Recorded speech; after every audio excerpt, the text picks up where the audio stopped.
It's hard to remember a time before COVID-19.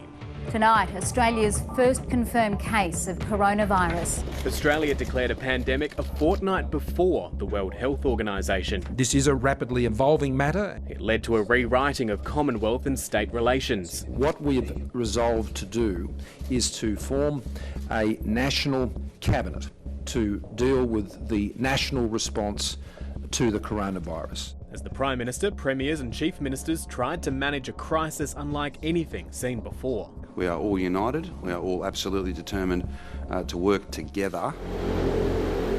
But it's rarely smooth sailing when venturing into uncharted waters. Well, it's a bureaucratic bungle that's become a public health nightmare. New South Wales and federal authorities accused of quarantine failures involving the Ruby Princess cruise ship, allowing infections to spread to other states and territories. When it comes to our borders, the buck does stop with the Commonwealth. Despite the Prime Minister insisting it was safe to send kids to school, unlikely allies in the Premiers of New South Wales and Victoria teamed up to pressure National Cabinet to close classrooms. As the virus took hold, the economy was put into an induced coma, leading to long lines of unemployed, scenes reminiscent of the Great Depression. I'm here because my job no longer exists. It's not just lower class, middle class or high class, everybody's getting affected by it. You can feel it. Everyone's a little bit funny and on edge. Forcing the Commonwealth to open its chequebook.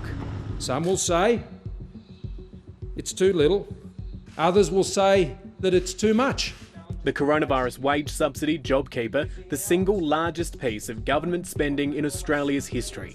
The money couldn't flow fast enough, and the debate over when the $90 billion tap should be turned off was always going to highlight divisions, particularly for those still shut off from the rest of the country. The federal government could look at those industries that are doing it tough, and maybe JobKeeper does need to be extended for those industries. She is now the victim of a policy that she put in place herself. Strongholds inside the broader Fortress Australia.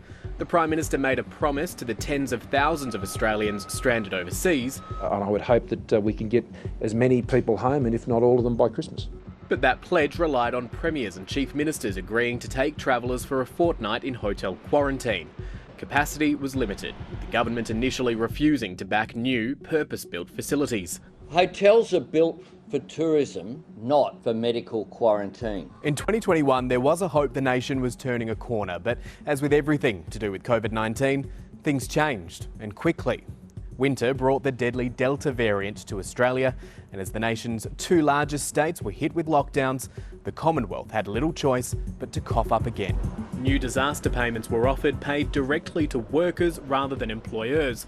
The dollar figure adjusted a couple of times as the Victorian Premier accused Scott Morrison of being Prime Minister for New South Wales. People are sick of his whinging and his politicking of the crisis.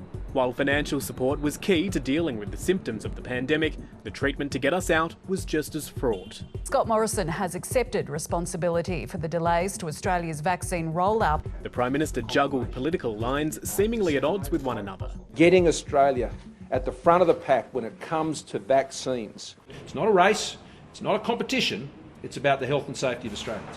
The shift in rhetoric prompted by early supply pressures, although the opposition argued that could have been avoided by signing more contracts sooner. They've patted themselves on the back and have said it's not a race. Well, what planet are they on? Aside from matters of supply were concerns around safety. The Commonwealth's expert vaccine advisors pumping the brakes on the use of the relatively plentiful AstraZeneca shot for certain age groups. Tonight we have received advice from ATAGI in the last 15 minutes.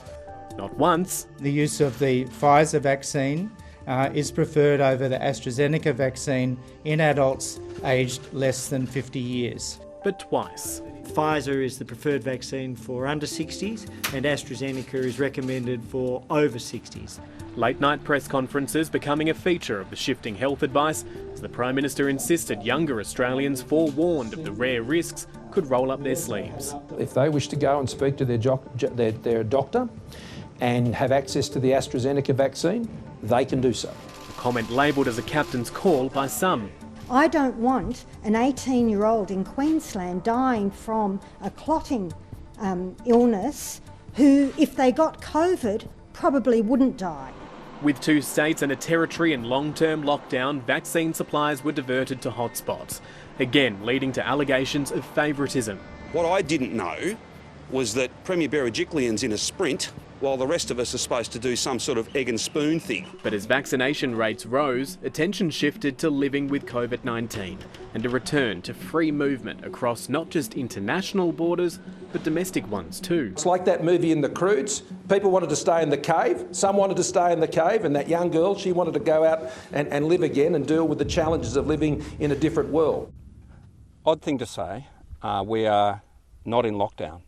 We're the freest community of anywhere in Australia, perhaps anywhere in the world. But when the country did start to open up, it coincided with the spread of Omicron. Demand for COVID-19 testing surged, ruining Christmas holiday plans for some. A quick switch to rapid tests labelled another planning failure due to supply issues. Quite frankly, a diabolical situation, given that rapid antigen tests were approved by the TGA in September. If there's one thing the pandemic has reminded us, it's that while the Commonwealth controls the cash, the states and territories have most of the power when it comes to managing affairs within their own borders. And that's prompted parochialism on a scale unlike anything we've ever seen in Australia. Of the 6 state and territory elections held since COVID-19 hit, incumbents have been returned in all bar one, the most recent. Now, voters have their chance to have a say federally. Matthew Doran, ABC News, Canberra.